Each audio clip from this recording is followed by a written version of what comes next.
Donc je vous présente aujourd'hui, avec les petits tableaux qui sont en bas, les enjeux de la pollution anthropique dans l'océan. Je me présente sous deux casquettes. D'abord, je suis la plastiqueuse qui a commis tous les collages que vous avez vus en bas tout au long de la semaine.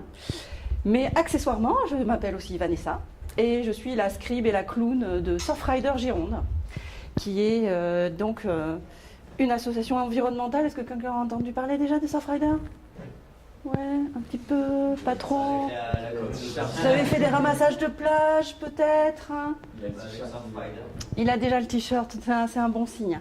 Donc, pour vous présenter rapidement Surfrider, c'est une association environnementale dont le but est de préserver au mieux le littoral, l'océan et les usagers du littoral. Donc, ça nous concerne aussi. Il y a 6 grands chapitres d'action. Qui sont en 1 les déchets aquatiques, ceux dont on va parler tout à l'heure, 2 la prévention de l'érosion sur le littoral, 3 tout ce qui va être exploitation, dans l'ordre, je vais garder l'ordre, la surveillance de la qualité de l'eau. Surfrider ne reconnaît pas les pavillons bleus au niveau de la qualité bactériologique des eaux de baignade, donc nous faisons nos propres prélèvements. 4, c'est raisonner au mieux le transport maritime. 5, c'est raisonner, dans le transport maritime, il faudrait rajouter aussi raisonner l'exploitation pétrolière, la prévention des marées noires, ou du moins leur surveillance. 5, c'est la protection des vagues et faire reconnaître les vagues auprès de l'UNESCO comme patrimoine universel de l'humanité et immatériel, de façon à préserver les côtes. Et 6, c'est le réchauffement climatique dont vous avez entendu parler hier soir avec un Climat Campus. Donc en fait, Surfrider, nous on est là en Gironde, on est une antenne bénévole. Et Surfrider, en fait, dont le siège est à Biarritz, dans le Pays Basque, est installé en Europe depuis 1990. C'est une organisation américaine de 1984 que le champion du monde Tom Curran a délocalisé ici en Europe. Et aujourd'hui, Biarritz chapeaute une quarantaine d'antennes bénévoles à travers tout le littoral européen. Mais pas seulement le littoral, aussi dans les terres, jusqu'en Suisse, parce qu'on a vocation à travailler sur toutes les zones humides. Donc voilà, c'est tout le long des fleuves, autour des lacs. Je vais partir de très très loin, mais je vais aller assez vite. Vous le savez, la croûte terrestre, elle est composée à 70% de sa surface par de l'eau. Okay ? C'est beaucoup plus en volume. 70% c'est déjà énorme, hein. Pensez à l'immensité océanique quand vous êtes au milieu d'Hawaï. Mais en volume, l'océan fait en moyenne 4000 mètres de profondeur. Et descend jusqu'à moins 10 000, moins 11 000 dans la fosse des Mariannes ou de Kermadec en Nouvelle-Zélande. Donc en volume, il y a beaucoup plus d'eau que les 70% de surface. Et l'eau, c'est la vie. Un nourrisson, tous là, à la sortie, on était composé à 80% d'eau. Une grosse méduse. Les méduses, c'est 99%. Un nourrisson, c'est 80% d'eau. Et au jour d'aujourd'hui, vous êtes adulte, vous avez encore 65% d'eau dans votre corps. C'est le premier élément dont vous avez besoin pour vivre. On a tous besoin d'eau. Et l'eau, c'est l'océan. L'océan, c'est la vie. C'est la source de toute vie. Nous sommes tous sortis de l'océan. Comme le jeune surfeur là, joli, là, qui sort de l'eau, debout sur son surf avec ses plaquettes de chocolat. Bon, moi je ne sors pas comme ça de l'eau, hein, parce que non, moi je fais du roulé-boulé dans la vague, parce que moi les plaquettes de chocolat je les mange. Je ne fais pas de surf, moi. Je suis surfeur mais je ne fais pas de surf. Et en fait, quand j'ai fini ma plaquette de chocolat, je jette l'emballage. Je jette l'emballage. Le photographe qui a pris cette photo, c'est Zach Noyle, c'est un grand photographe de l'océan, primé. Il a pris cette photo à Tahiti en 2011. Ça a été la photo de l'année 2011. Elle est juste parfaite.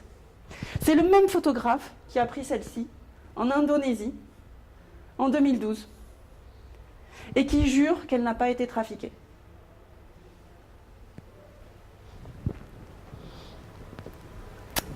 Aujourd'hui, on exerce une pression sur les ressources de la planète comme jamais auparavant, depuis la révolution industrielle, avec l'avènement du charbon, ensuite du pétrole. Nous avons surexploité ces ressources au mépris de leur traitement en termes de déchets. Et une énorme partie se retrouve aujourd'hui dans l'océan. Et cette marque que nous créons sur la planète, aujourd'hui on appelle ça l'Anthropocène. Ça inaugure une nouvelle ère géologique que les géologues appellent maintenant l'Anthropocène. C'est que depuis l'espace et dans la géologie même, on peut voir la marque de l'humain depuis la révolution industrielle.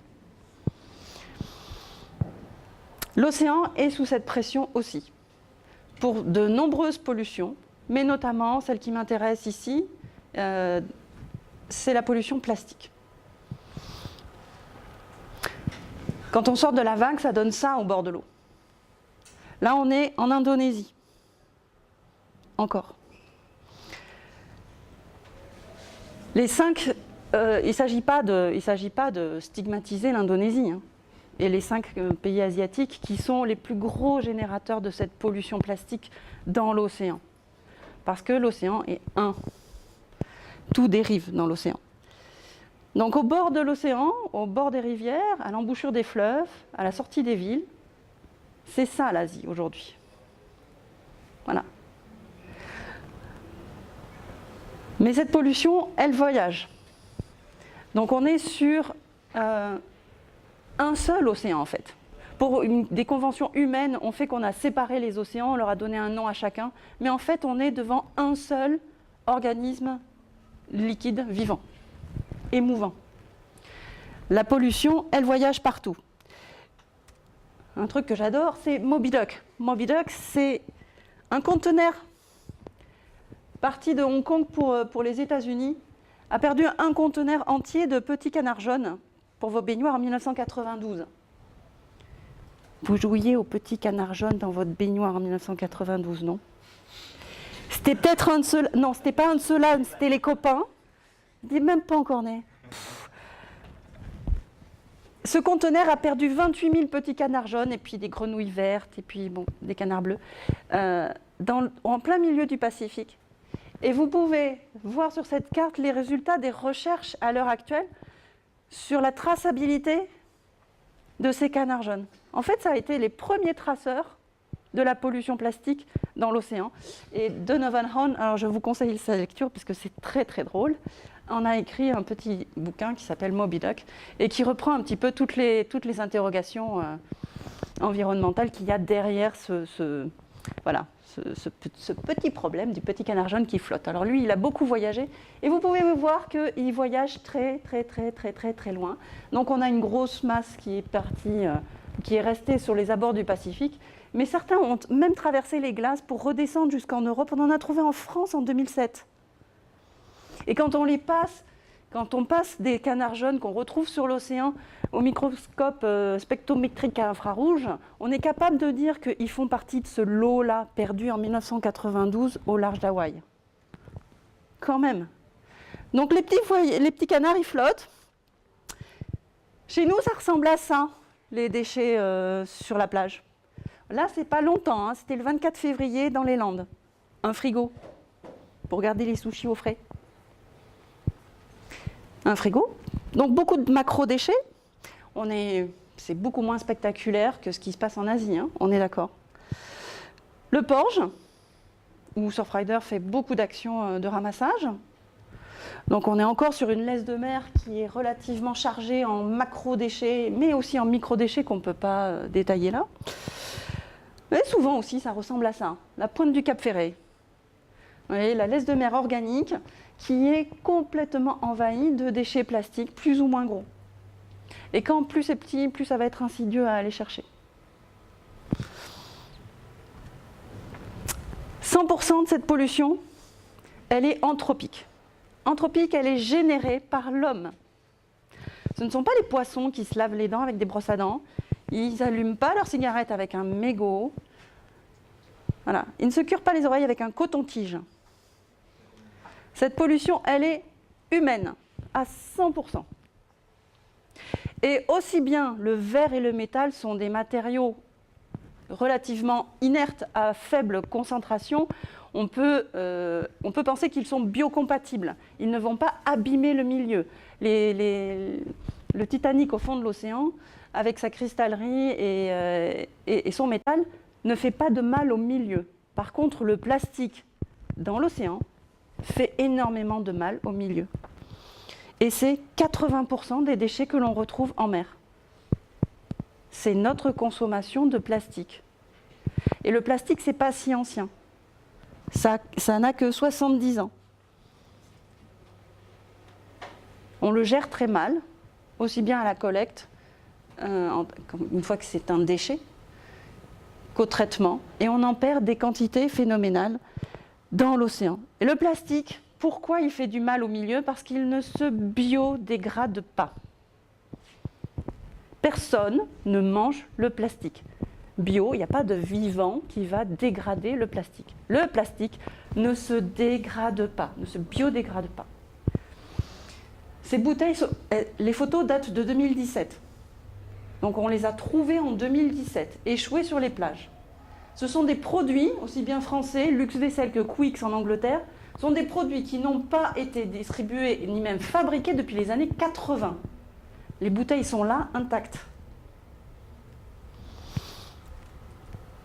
On a là un bout de fragment de bouteille en polyéthylène, c'est-à-dire les transparentes, dont le plastique est beaucoup plus fin et beaucoup plus fragile. Donc ça va se casser, le plastique il va se casser. Celle-ci, elle date de 95, il y a encore la date. Ces lames de rasoir, enfin ces enveloppes de lames de rasoir en plastique, même chose, ça n'est plus distribué en France depuis les années 80. On les retrouve encore sur les plages, intactes. Un peu abîmées, un peu cassées, mais intactes. Le plastique ne se biodégrade pas. Ça, c'est une bouteille de Javel, française, 1978. Elle est entière, la bouteille. Elle n'a pas bougé. Donc on peut jouer comme ça à une collection d'objets vintage sur la plage. C'est de l'archéologie du XXe siècle. Vous le savez tous, ce plastique, ça va piéger énormément d'animaux. 100 000 mammifères marins laissent leur vie dans des filets fantômes dans l'océan. On parle là des plus gros, parce que là c'est un cachalot, qui est pris dans un filet fantôme. Ce sont ces filets que les pêcheurs et les chaluts perdent. Et un filet fantôme, c'est des centaines de mètres de filets en polypropylène qui part dans l'eau. Ils sont piégés dans les filets, ils sont étranglés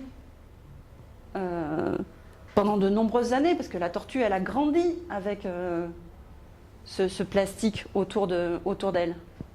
Et le plastique, il est toujours en parfait état. Hein. On pourrait y remettre les bières, hein. Il n'y a pas de problème. Il est toujours en bon état. Ou alors, non, je suis repartie en arrière, ou alors ils sont étouffés par ingestion, parce qu'ils en ont trop dans l'estomac. Beaucoup de mammifères que l'ONF, enfin que l'on retrouve sur le littoral et qu'on fait autopsier, ont énormément de plastique dans l'estomac. Et on en déduit que c'est certainement par étouffement qu'ils sont morts. C'est la dose qu'ils ingurgitent dans leur estomac. C'est comme si nous, dans notre estomac, on avait 2-3 kilos de plastique. On ne survivrait pas longtemps. On parle aussi des animaux. C'est 1 million d'oiseaux qui meurent par an du fait d'un étouffement par ingestion des plastiques.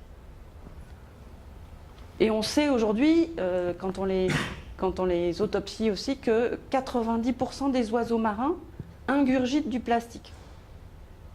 Pourquoi? Parce que sur la surface du plastique, il y a un biofilm d'algues et de micro-organismes qui ont exactement la même odeur. Ça, c'est une question d'odeur. Les oiseaux vont réagir à l'odeur qu'il y a sur le plastique.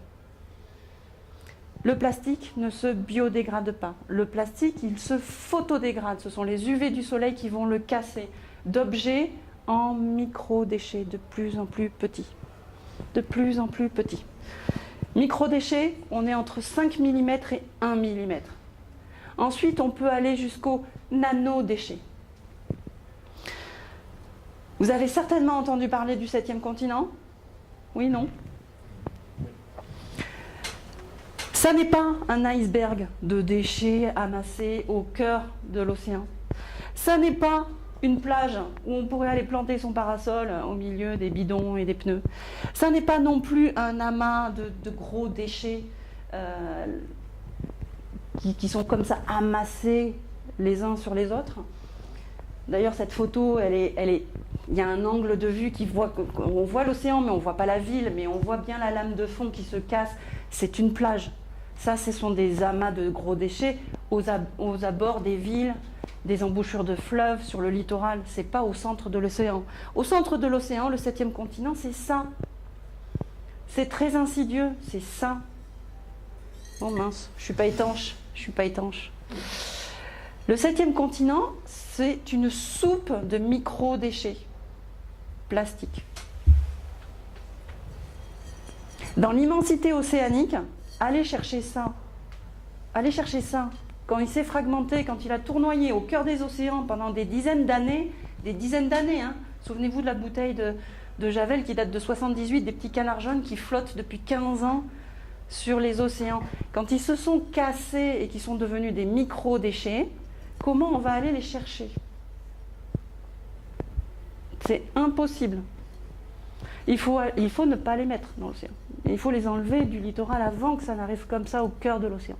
La soupe de microdéchets, c'est donc le capitaine, qui est un peu caché par son chapeau, Charles Moore, qui en fait les premières constatations en 1997, quand il traverse l'océan Pacifique en son milieu. Les gyres océaniques, les courants océaniques sont généralement les routes des bateaux parce qu'ils sont poussés par les courants. C'est moins énergivore de se laisser pousser par les courants. Personne ne traverse l'océan en son cœur. Il n'y a plus de vent au cœur de l'océan. Et dans cette gyre océanique où s'accumulent les déchets, ce qu'on dit comme, quand on parle d'accumulation des déchets, on parle d'une zone de concentration de micro-déchets. Et ce que découvre Charles Moore en 1997 quand il sort cette soupe de plastique, c'est qu'on est face à la présence de 6 fois plus de plastique en micro-déchets et en nano-déchets qu'il n'y a de zooplancton. Il y a 6 fois plus de microplastique que de plancton.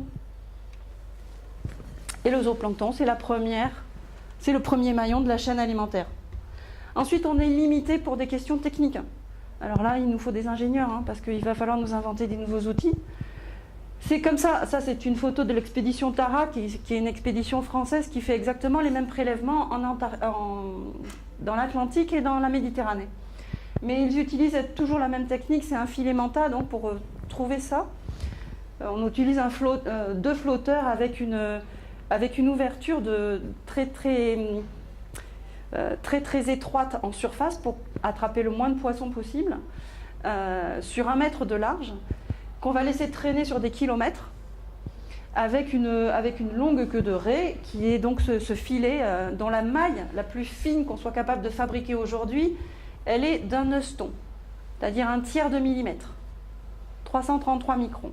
On ne sait pas aller au-delà en termes techniques pour capturer des microplastiques plus petits que ça. Mais on sait qu'il y en a. On sait qu'il y en a parce que quand on fait des prélèvements d'eau et qu'on les passe au microscope, on les voit. Quand on prend des amphipodes au fond de la fosse des Mariannes, à moins de 10 000, ces amphipodes, qui sont des petites crevettes du zooplancton, sont gorgés de plastique. Les poissons mésopélagiques, ceux qui font la migration verticale de la surface vers la profondeur océanique, on sait aujourd'hui qu'ils sont gorgés de plastique. Et eux, c'est le 2e maillon de la chaîne alimentaire. Ils remontent en surface manger le zooplancton, qui est déjà là au milieu, avec plein de nanoplastiques. Ces poissons mésopélagiques mangent du plastique, ils repartent en profondeur, leurs excréments est gorgés de plastique. Et quand ils remontent en surface se faire manger par nos thons et nos bars, on les mange en sushi. Une espèce sur 3 est menacée d'extinction d'ici à 2048. Une recherche un peu pessimiste, mais elle a le mérite d'alerter sur la situation. Les poissons vont ingurgiter du plastique, mais c'est pas tant le danger, là pour les poissons, c'est pas tant un danger d'étouffement auquel on a affaire. C'est une pollution chimique. Parce que le plastique, quand il est dans l'eau, il va désorber, c'est-à-dire qu'il va lâcher dans l'eau tous les additifs qu'il a. Et dans nos plastiques, surtout alimentaires, on est face à énormément de phtalates et de biphénol, essentiellement, qui sont des plastifiants. Tout ça, ça va partir dans l'eau, dans tout milieu aqueux. Pensez à la bouteille d'eau en plastique que vous allez boire. Elle a désorbé phtalates et biphénol. Mais quand elle est en milieu, quand le plastique est en milieu aqueux, il va aussi absorber, c'est-à-dire qu'il va fixer à sa surface tous les polluants chimiques et métaux lourds qui sont déjà dans l'eau. Donc on parle d'herbicides et de pesticides, DDT, HCH, qui sont des rejets massifs. Alors le DDT est interdit dans l'agriculture européenne depuis des décennies, mais on en trouve encore des traces dans nos eaux océaniques et dans nos eaux littorales françaises. PCB sont des retardateurs de flammes, énormément utilisés dans le textile, aménagement et puis informatique et électronique. Donc vous devez savoir ça, vous. Hein, beaucoup de PCB. Et NPE, tout ce qui est détergent sur les textiles. Sur tous nos textiles. Ça, c'est les grandes familles. Mais toute cette combinaison de produits toxiques qui sont sur les plastiques océaniques en font des bombes à retardement dans l'estomac d'un poisson. Et autant le plastique va rester dans l'estomac et que dans votre sushi, on va vider le poisson, on va vous donner que le filet. Sauf que les polluants chimiques qui sont sur ce plastique, ils auront eu le temps, via le système sanguin, de migrer dans les tissus. Donc votre sushi, il est chargé en phtalates, en biphénol, en DDT, en métaux lourds, que ce soit du cuivre ou autre. Donc il est là le danger pour nous. Et nous, on est en fin de chaîne alimentaire. Donc nous, on va accumuler tous ces polluants. Et tous ces polluants, c'est ceux qu'on appelle les perturbateurs endocriniens. Ces molécules vont venir soit mimer les hormones, soit les bloquer, soit complètement les trafiquer. Et changer leur composition. Et nous, ce qui est en jeu, aussi bien dans le vivant maritime que chez nous, c'est la reproduction même de l'espèce qui est mise en danger ici. Parce que le système endocrinien, c'est le système de reproduction de l'espèce. Et donc ce qu'on soupçonne, parce que malheureusement le temps de la recherche médicale est très très très très long pour apporter des preuves tangibles, mais on le voit, on commence à le voir et on commence à... Vraiment la littérature se multiplie, mais ça ne va pas assez vite par rapport au temps industriel qui est très court. C'est qu'on sait que, voilà, ce qui est en cause, ce que ça va provoquer, ce sont des malformations, des cancers mammaires, utérins, testicules. Donc tout ça, c'est notre système de reproduction. Ce qui est en jeu, quand on dit une espèce sur 3 de poissons va disparaître d'ici à 2048, ça ne sera pas parce qu'ils auront ingurgité du plastique. Ça sera parce qu'ils n'auront plus la capacité de se reproduire. Et on le voit déjà dans l'océan. Énormément d'espèces sont en voie de féminisation. Il n'y a plus que des femelles. Plus de reproduction. Les mollusques, les bivalves, les gastéropodes sont excessivement touchés par une pollution au cuivre. Le cuivre est très utilisé dans les peintures anti-fueling pour les coques des bateaux. C'est pour empêcher la formation d'un biofilm sur la coque du bateau qui va l'alourdir et le ralentir. Donc on carène les bateaux et on leur passe une peinture d'anti-fueling à base de pesticides. Donc il y a 10% de cuivre dans ces peintures. Pesticides, c'est pour tuer du vivant, c'est pour tuer du peste. On va tuer du vivant avec ces peintures. Et à chaque fois qu'on va caréner un bateau, qu'on va le laisser partir et que la peinture va s'effriter, cette pollution, elle part dans le milieu. Sur les rails des ferries de la Manche, 96% des moules, 96% des moules sont polluées. Elles sont ce qu'on appelle sous stress environnemental. On a trouvé une belle expression. C'est du stress environnemental. Et qu'est-ce que c'est que ces troubles? Chez les moules, c'est énormément d'intersexes. Les mâles vont devenir femelles. Ou d'imposexes. Les femelles vont développer un pénis sur leur appareil génital. Mâle, femelle. On ne sait pas. On ne sait pas. Voilà. T'as encore envie d'une moule frite? Moi, j'hésite. J'hésite aussi à manger du sushi. Bon, là, c'est une pub de Surfrider Californie pour venir rejoindre l'organisation. Le problème du plastique, il est dans l'ampleur du phénomène. On produit une humanité de plastique par an. Par an. C'est-à-dire que nous, là, les 7,5 milliards d'humains que nous sommes sur la planète aujourd'hui, on pèse en gros 316 millions de tonnes. C'est un professeur britannique, Ian Roberts, qui l'a calculé en 2012. C'est le chiffre le plus approchant que j'ai trouvé de la production mondiale de plastique. 322 millions de tonnes en 2015. On produit une humanité de plastique par an. Alors, une humanité, il faut compter une génération. Non, là, c'est par an, tous les ans. Et c'est exponentiel, parce qu'en 2015, c'est 322 millions de tonnes, mais on est passé, on était à... Laissez-moi réfléchir. C'est exponentiel. La production de plastique est exponentielle dans le monde. Nous, en Europe, on commence à stagner. On commence à être un petit peu sage, à repartir à la bouteille en verre. On fait attention à notre consommation de plastique. Notre consommation stagne. Pas la production, la production elle monte. Mais la consommation stagne. Mais d'autres pays, et la croissance de la population, fait qu'on a besoin de plus en plus de plastique. Et on va en rejeter entre 8 et 15 millions de tonnes par an dans l'océan. Parce qu'on ne sait pas quoi en faire.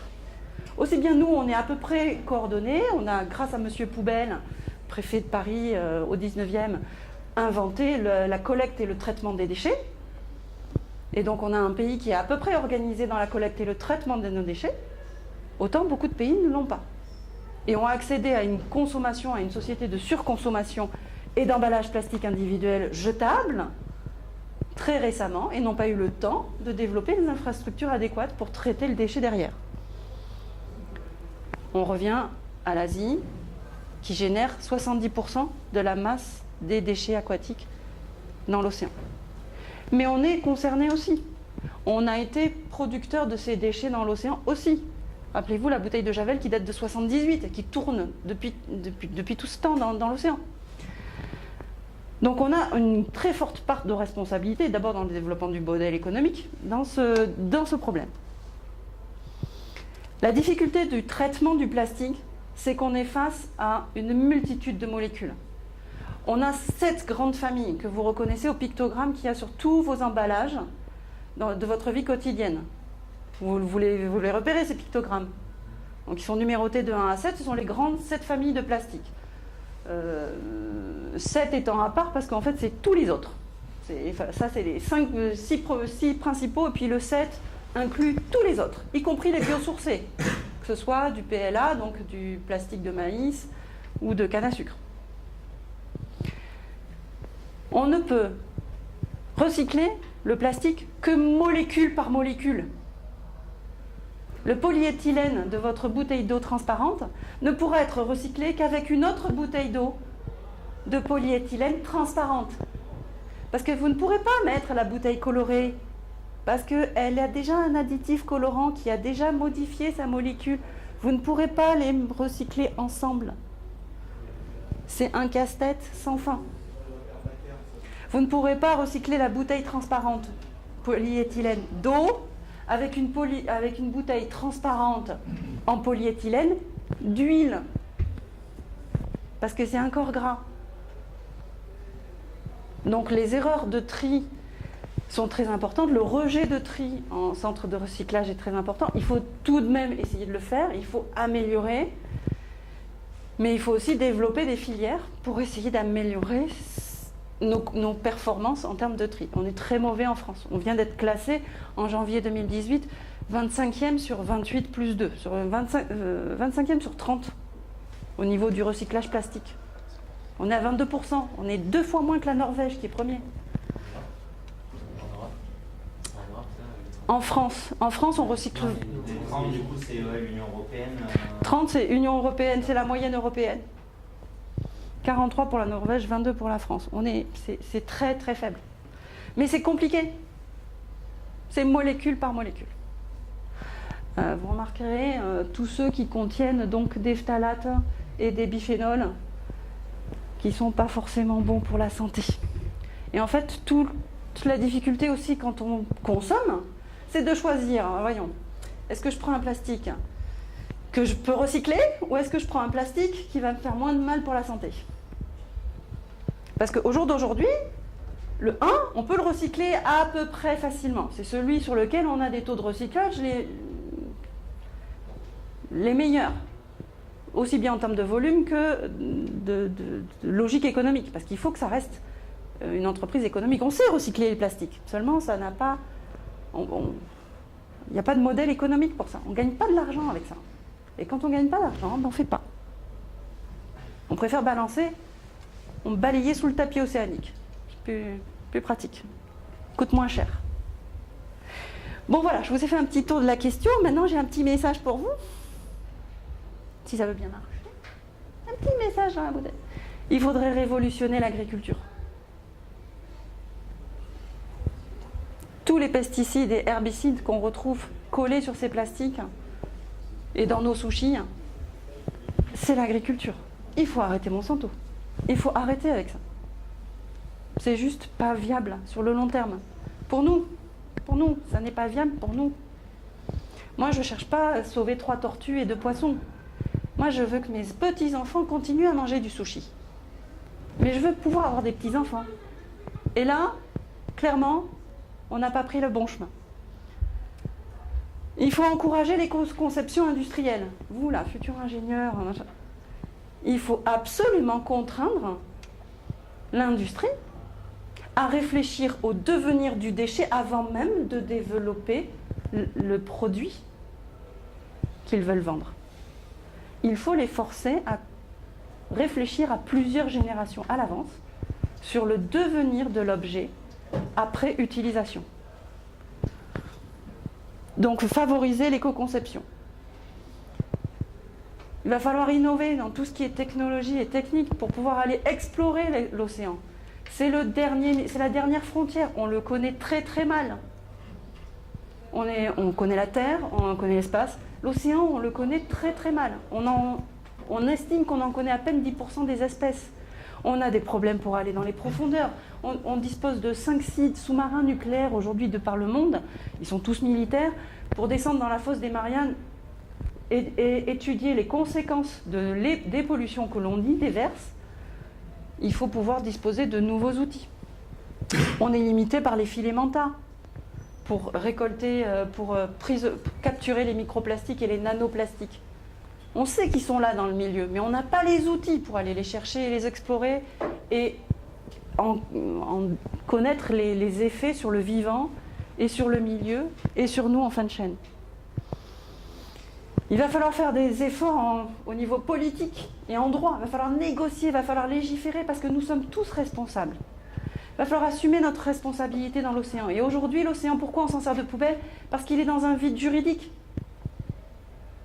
Au-delà des eaux territoriales sont les eaux internationales qui n'appartiennent à personne.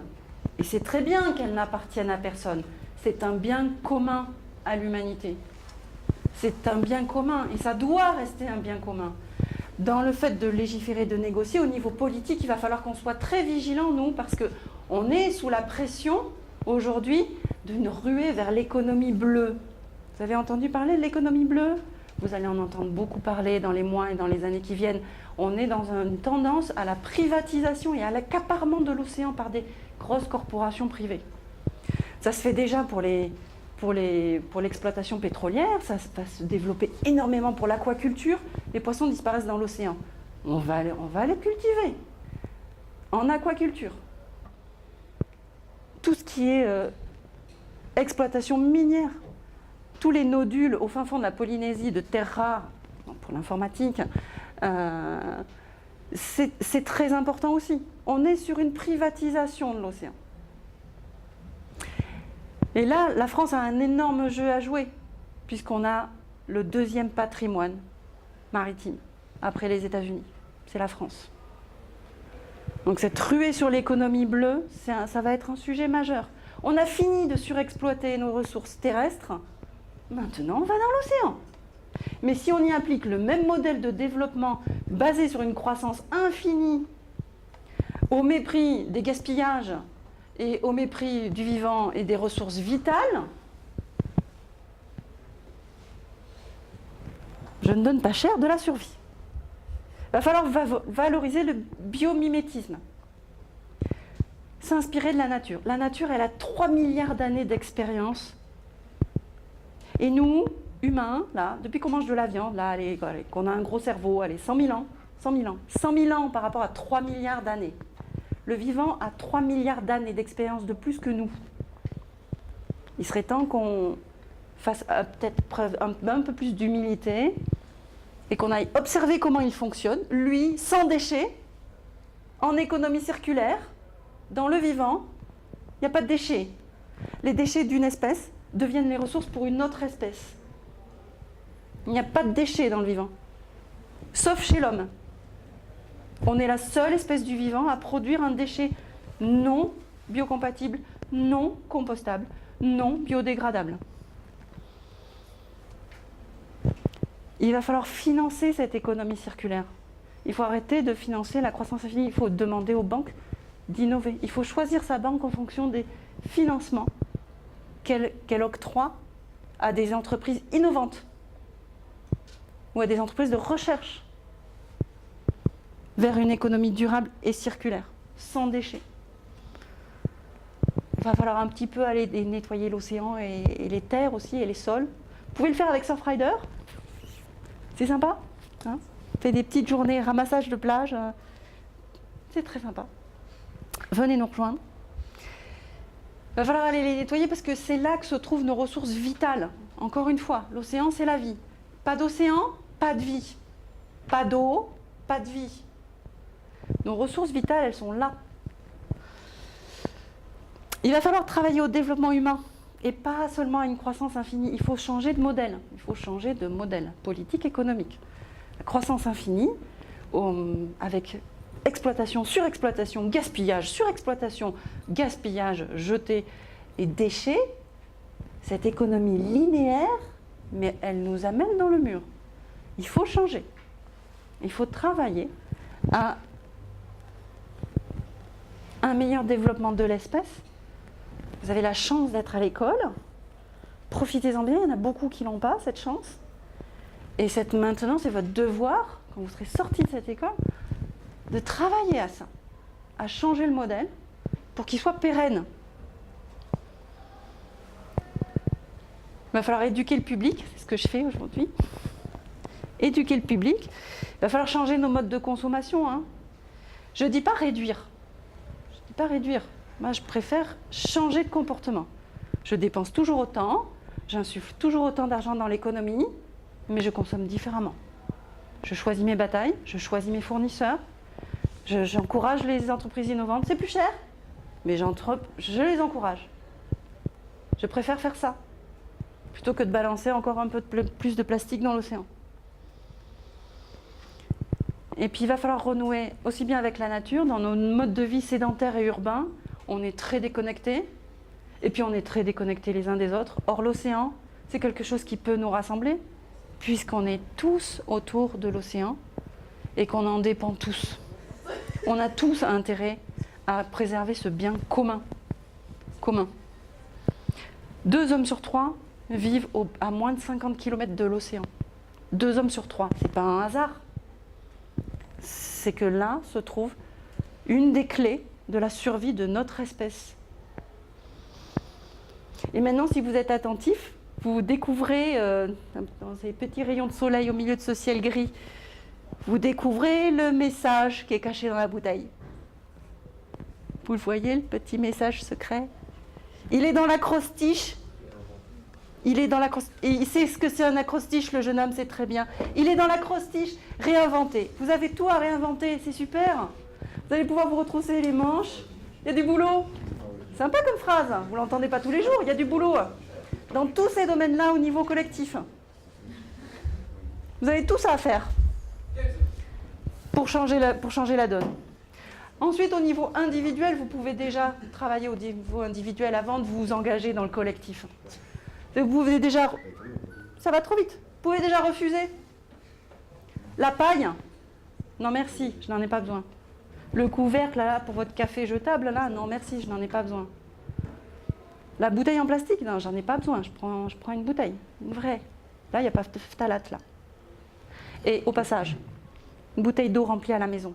L'eau du robinet est le produit alimentaire le plus contrôlé en France. C'est la nourriture la plus contrôlée en France. Elle est potable. C'est une chance inouïe. En France, comme dans le sud-ouest.